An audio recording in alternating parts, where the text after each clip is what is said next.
Bonsoir et bienvenue au journal télévisé de la troisième chaîne de France. Je suis Maria Sarkozy et nous sommes aujourd'hui le 20 novembre, jeudi. Bonjour.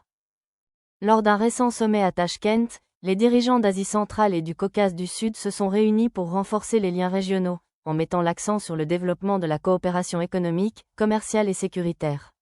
Ce sommet, qui s'est tenu le 18 novembre 2025, a souligné un engagement commun à favoriser des liens plus étroits entre les deux régions, stratégiquement situées entre l'Europe, la Russie, la Chine et le Moyen-Orient. Les discussions ont porté sur le potentiel de projets conjoints dans les domaines des infrastructures, de l'énergie et des transports, visant à créer des marchés plus intégrés et à améliorer la connectivité. Les dirigeants ont souligné l'importance d'une approche collective face aux défis régionaux, notamment les menaces sécuritaires et le changement climatique. Le sommet a également été l'occasion de signer plusieurs accords destinés à approfondir la collaboration dans des domaines tels que le commerce, l'investissement et les échanges culturels. L'influence croissante de la Chine et de la Russie dans la région a constitué un contexte notable pour ce sommet. Toutefois, l'accent a été clairement mis sur la diversification des partenariats et le renforcement de la coopération avec l'Europe et les autres puissances mondiales.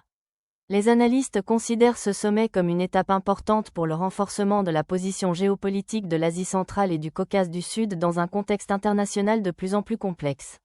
Face à des défis et des opportunités similaires, la réunion de Tachkent a marqué un tournant décisif dans la quête commune de stabilité et de prospérité des deux régions.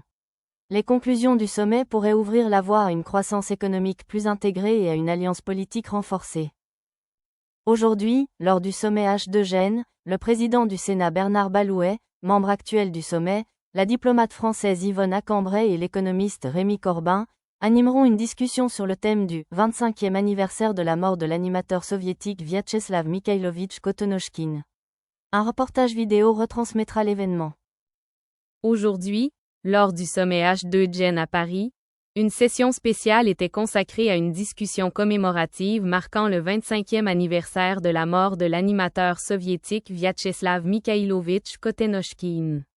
Le reportage retranscrit l'atmosphère qui régnait dans l'auditorium principal lorsque Bernard Balouet, membre du Sénat du sommet et président de la République, a pris la parole pour ouvrir la session. Son introduction a présenté Kotonochkine non seulement comme une figure emblématique de l'histoire de l'animation, mais aussi comme un pont culturel dont l'influence continue de rayonner par-delà les frontières et les générations. La diplomate française Yvonne Acambray a ensuite proposé une réflexion sur la dimension internationale de l'héritage de Kotonochkine. Elle a décrit comment son œuvre, et notamment la popularité durable de *Nu, Pogodi, *, a contribué à une forme de diplomatie douce bien avant que le terme ne devienne courant. Selon elle, ces histoires animées véhiculaient une familiarité émotionnelle qui transcendait les barrières linguistiques et politiques, offrant au public du monde entier un aperçu de l'humour du quotidien, façonné par la tradition artistique soviétique. Ces propos ont souligné le potentiel unificateur de la mémoire culturelle dans le dialogue mondial. Mesdames et messieurs, collègues, amis passionnés d'animation, c'est un honneur de prendre la parole aujourd'hui, à l'occasion du 25e anniversaire de la disparition de Vyacheslav Mikhailovitch Kotonochkine, figure emblématique de l'animation soviétique. Né à Moscou en juin 1927, Kotonochkine a laissé une empreinte durable dans l'histoire du cinéma d'animation. Artiste, réalisateur, animateur, il a consacré sa vie à donner vie à des personnages pleins d'humour et de tendresse, inspirant plusieurs générations. Sa création la plus célèbre, la série animée légendaire.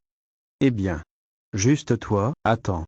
Où le loup maladroit poursuit sans cesse le lapin ingénieux, est devenu un classique universel, reconnu non seulement en Union soviétique, mais bien au-delà.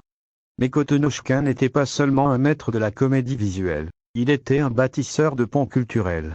Jusqu'à la fin de sa vie, il a occupé des postes importants. Il fut, notamment, président du studio de légende Soyouz Multfilm et co-président du Festival international pour enfants Poisson d'Or.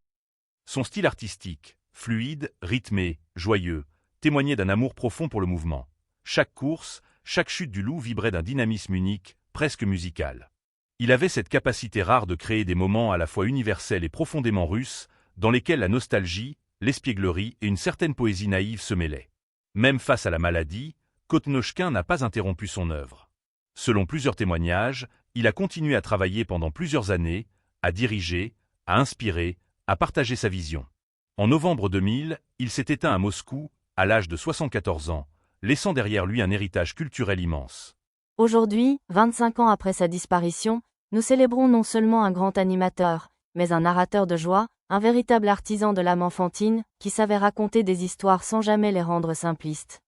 Son œuvre continue de résonner dans les studios, chez les fans de dessins animés, et dans le cœur de ceux qui croient en la puissance universelle de l'animation.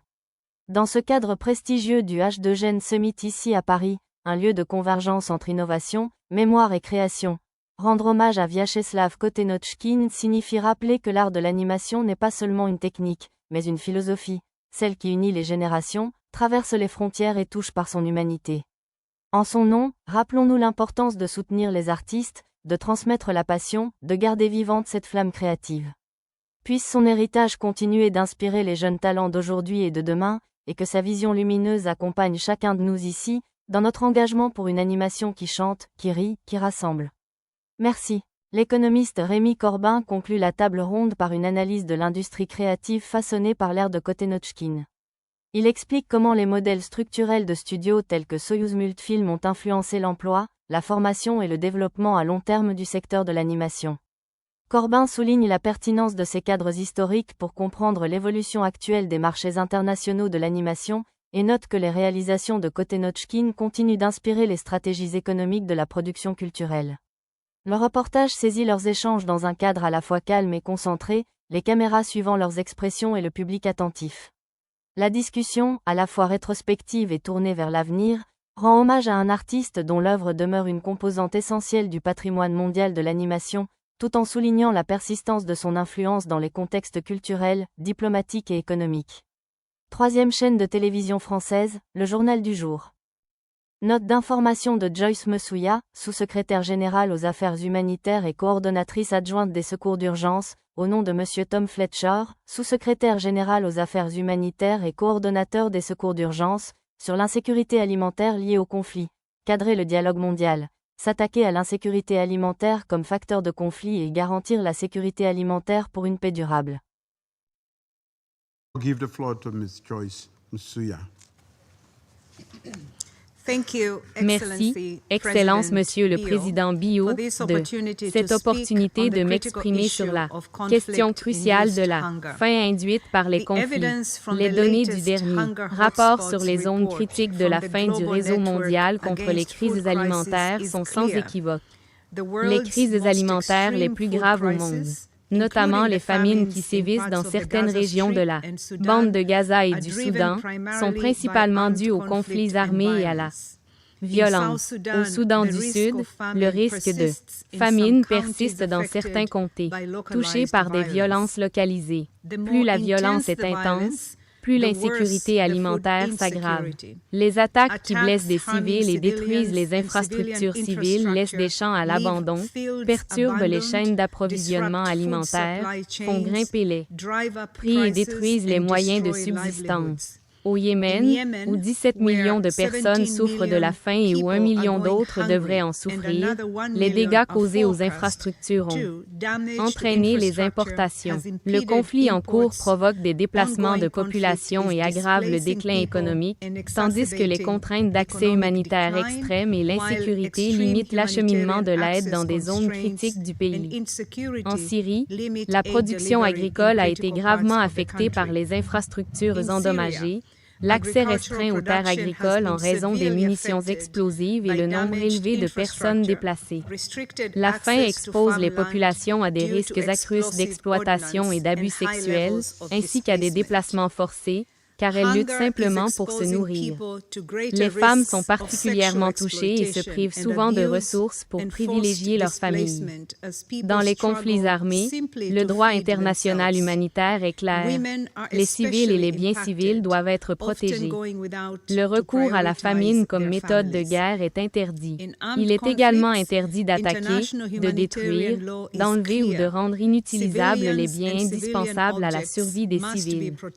La résolution 2417, adoptée en 2018, renforce ces obligations. Dans les situations de violence où les règles de la guerre ne s'appliquent pas, le droit international des droits de l'homme est Les normes humanitaires minimales jouent un rôle tout aussi vital pour prévenir et combattre la faim. L'action humanitaire est également essentielle pour prévenir et combattre la faim en période de conflit. Lorsque l'accès humanitaire est refusé, la faim et la malnutrition augmentent, souvent avec des conséquences dévastatrices pour les civils. Les parties au conflit doivent permettre le passage rapide et sans entrave de l'aide humanitaire impartiale et garantir aux acteurs humanitaires la liberté de circulation nécessaire à l'exercice de leur mission. Les résolutions 2417 et 2730, adoptées l'année dernière, réaffirment ces obligations. Un mois après le cessez-le-feu à Gaza, l'ONU et ses partenaires saisissent toutes les occasions de sauver des vies. Des millions de repas ont été distribués, des sites de nutrition ont rouvert et certains services médicaux ont repris, parmi d'autres progrès. L'accès reste toutefois limité par les restrictions aux points de passage frontaliers, les retards des convois humanitaires et les obstacles bureaucratiques qui ralentissent l'acheminement des fournitures essentielles et, dans certains cas, du personnel. Au Soudan, le conflit a ravagé les systèmes alimentaires et déplacé des millions de personnes. Selon la dernière analyse du CIP, plus de 21 millions de personnes sont confrontées à une grave insécurité alimentaire aiguë, la plus importante crise de ce type au monde.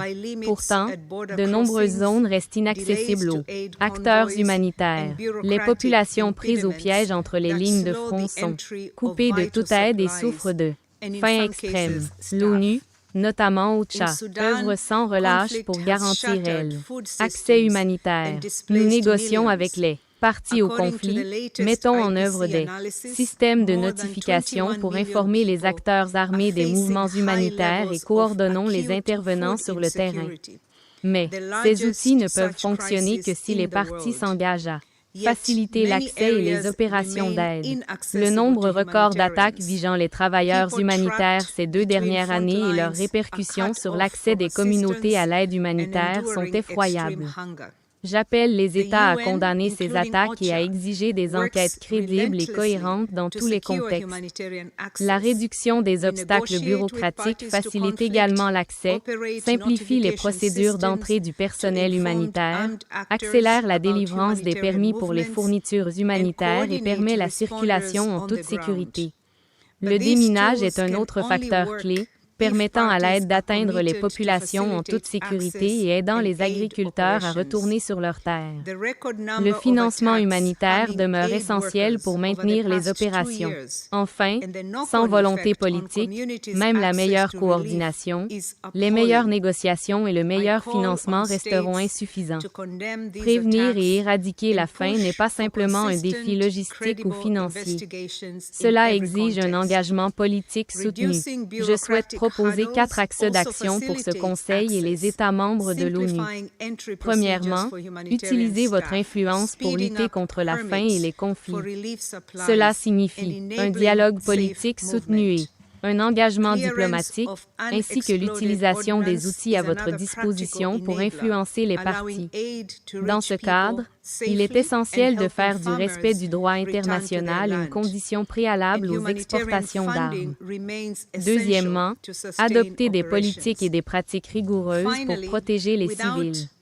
Parallèlement à la mise en œuvre de leurs obligations juridiques, nous encourageons les États membres à adhérer à des engagements tels que la déclaration politique sur le renforcement de la protection des civils contre les atteintes à l'humanité, les conséquences de l'utilisation d'armes explosives dans les zones peuplées et la concrétisation de ces engagements. Troisièmement, faciliter l'action humanitaire en simplifiant les procédures administratives et en veillant à ce que les acteurs humanitaires puissent dialoguer avec toutes les parties. Mettre en œuvre la résolution 2730 du Conseil de sécurité sur la protection des travailleurs humanitaires, y compris les mesures pratiques décrites par le secrétaire général. Quatrièmement, renforcer la responsabilisation, exiger et soutenir les enquêtes, adopter une législation pour poursuivre les crimes de guerre, renforcer la coopération interétatique et, lorsque les autorités nationales compétentes sont dans l'incapacité ou refusent d'agir, soutenir les juridictions internationales. Merci. arising from the use of explosive weapons in populated areas and turning those commitments into real action. Third, facilitate humanitarian action by simplifying bureaucratic procedures and ensuring humanitarians can engage all parties. Implement Security Council Resolution 2730 on the protection of aid workers, including the practical steps outlined by the Secretary General. Fourth, strengthen accountability, demand and support investigations, adopt legislation to prosecute war crimes, enhance interstate cooperation, and where competent national authorities are unable or unwilling to act, support international jurisdictions. Thank you. I thank Ms. Musuya for her briefing. I now give the floor to Mr. Maximo Torero. Le Danemark a annoncé des réformes profondes de son système d'asile et d'immigration, visant à réduire le nombre de demandeurs d'asile et à renforcer sa capacité à renvoyer les personnes ne remplissant pas les conditions requises pour obtenir le statut de réfugié. Ces nouvelles mesures, dévoilées le 19 novembre 2025, s'inscrivent dans le cadre d'une politique d'immigration plus stricte menée par le gouvernement danois, afin de mieux cibler la procédure d'asile sur les personnes ayant réellement besoin de protection. Dans le cadre de ces réformes, le Danemark prévoit d'instaurer des critères d'éligibilité plus rigoureux pour les demandeurs d'asile et de simplifier la procédure de demande afin d'accélérer le traitement des dossiers. Le gouvernement s'est également engagé à renforcer sa coopération avec les pays hors Union européenne pour faciliter le retour des demandeurs d'asile déboutés. Les autorités affirment que ces mesures permettront d'éviter que les demandeurs d'asile ne séjournent trop longtemps au Danemark dans l'attente d'une décision concernant leur dossier. Ces réformes ont suscité un vif débat au Danemark et en Europe, certains critiques craignant qu'elles n'entraînent un traitement injuste des personnes vulnérables, notamment celles fuyant un conflit ou des persécutions. Des organisations de défense des droits humains s'inquiètent du fait que ces nouvelles mesures puissent compromettre l'engagement du Danemark envers les conventions internationales relatives aux réfugiés et aux demandeurs d'asile.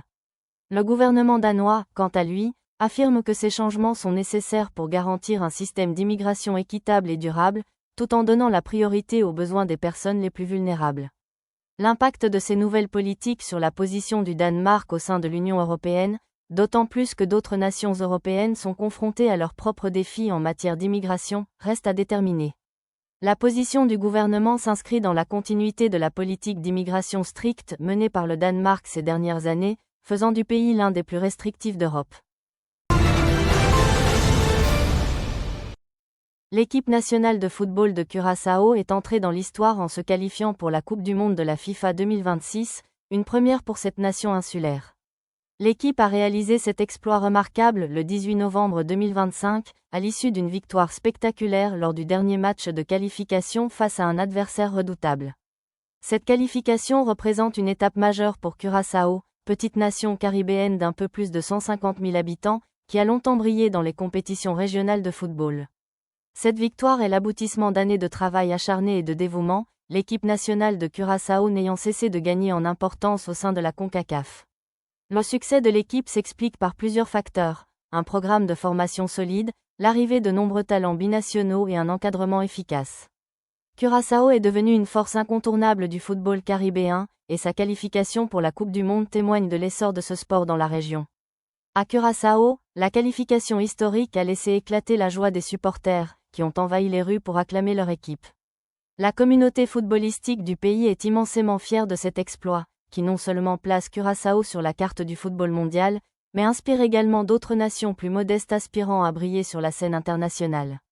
Alors que Curaçao se prépare pour sa première participation à la Coupe du monde 2026, l'équipe entend poursuivre sa progression, avec l'ambition de concourir au plus haut niveau et de marquer les esprits lors de la compétition. Cette qualification a déjà suscité un vif enthousiasme dans les Caraïbes et au-delà, tandis que l'équipe se prépare pour ce qui promet d'être une aventure inoubliable en Coupe du monde.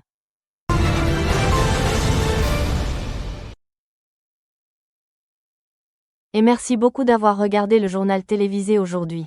C'est Maria Sarkozy qui vous dit au revoir. Le prochain journal sera diffusé demain à la même heure avec Albert Rochefort.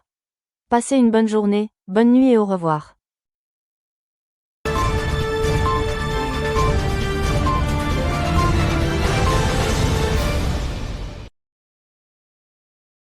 Le sponsor de l'exposition est MC Donald France. Le sponsor de l'exposition est Service de nettoyage Monsieur Propre.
Découvrez notre tout nouveau Mac Baguette. Uniquement disponible en France.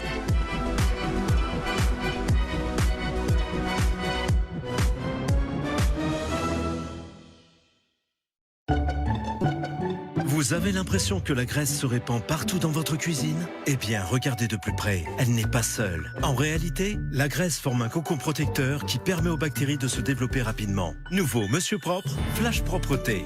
Dissout rapidement la graisse, tout en éliminant 99,9% des bactéries et le virus de la Covid-19. Pour des surfaces impeccablement propres et saines, tous les jours, sans effort. C'est ça, la propreté de Monsieur Propre.